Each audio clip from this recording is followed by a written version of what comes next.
Assalamualaikum warahmatullahi wabarakatuh. Di sini kita akan menjelaskan tentang sistem pakar diagnosa penyakit jantung pada masyarakat menggunakan metode forward chaining berbasis Android. Sebelumnya, perkenalkan, kami dari kelompok 4, saya Desta Ningsih, NIM 222400130. Saya Kisan Farah Kasena dengan NIM 2224000072. Saya Dibiani Nurul Imelda dengan NIM 2224000149. Untuk penjelasan pertama, yaitu pendahuluan. Perkembangan teknologi mendorong pengembangan sistem pakar untuk mendiagnosa penyakit jantung secara efisien. Dengan demikian, penelitian dirancang untuk menciptakan sistem pakar diagnosa penyakit jantung pada masyarakat dengan metode forward chaining berbasis Android. Tujuannya adalah mempermudah masyarakat dalam mendeteksi dini penyakit jantung. Batasan penelitian mencakup penggunaan sistem pakar hanya untuk pendeteksi dini penyakit jantung. Metode pengembangan menggunakan forward chaining, implementasi sistem pada platform Android, dan menggunakan metode pengembangan waterfall.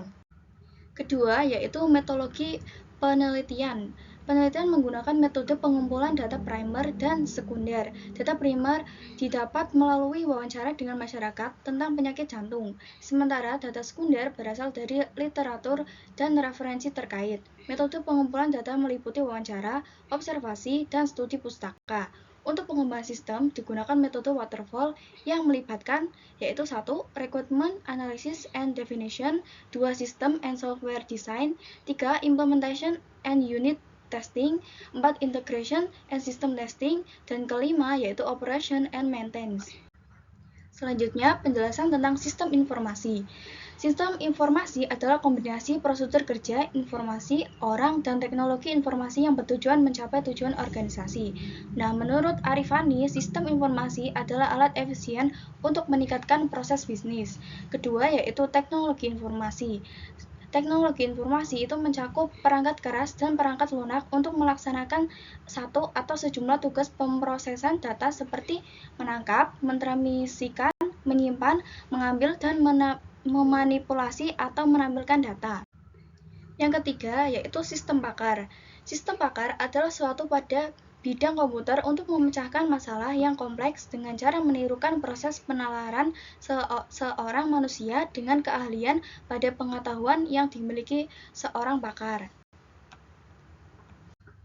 Kemudian ada alat bantu perancangan sistem. Yang pertama ada UML, yaitu Unified Modeling Language. Yang kedua ada Use Case Diagram.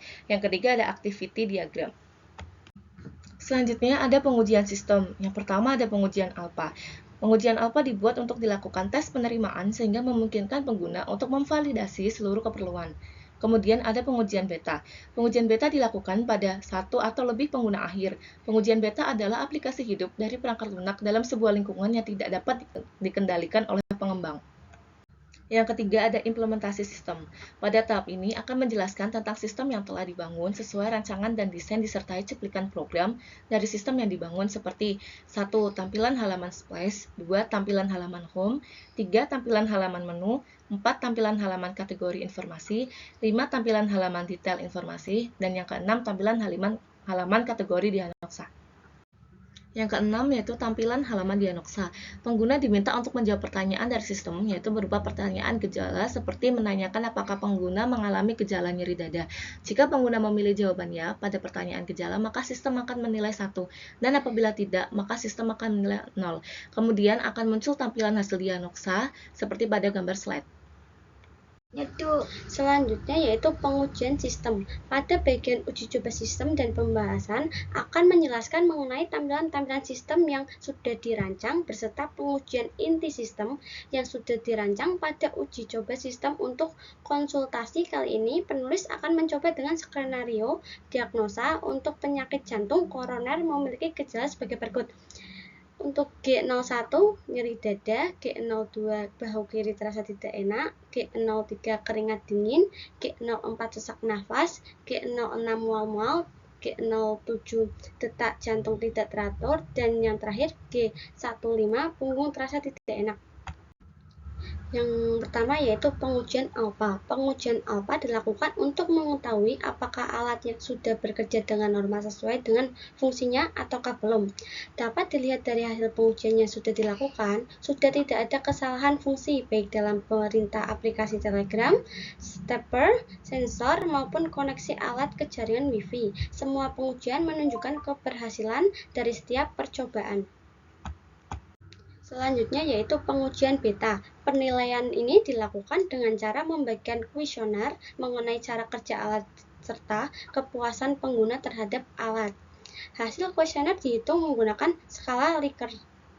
Dari hasil perhitungan menggunakan skala Likert, diperoleh tingkat kepuasan responden terhadap sistem pakar jantung yang telah dibuat yaitu sebesar 93%.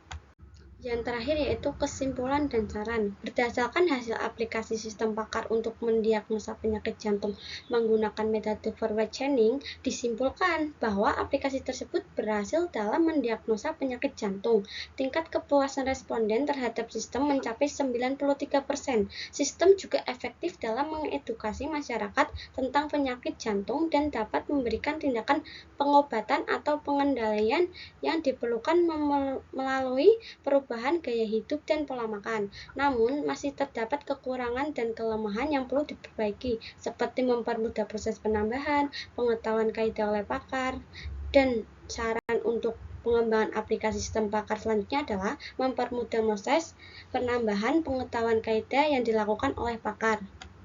Sekian presentasi dari kelompok kami. Kami mengucapkan wassalamualaikum warahmatullahi wabarakatuh.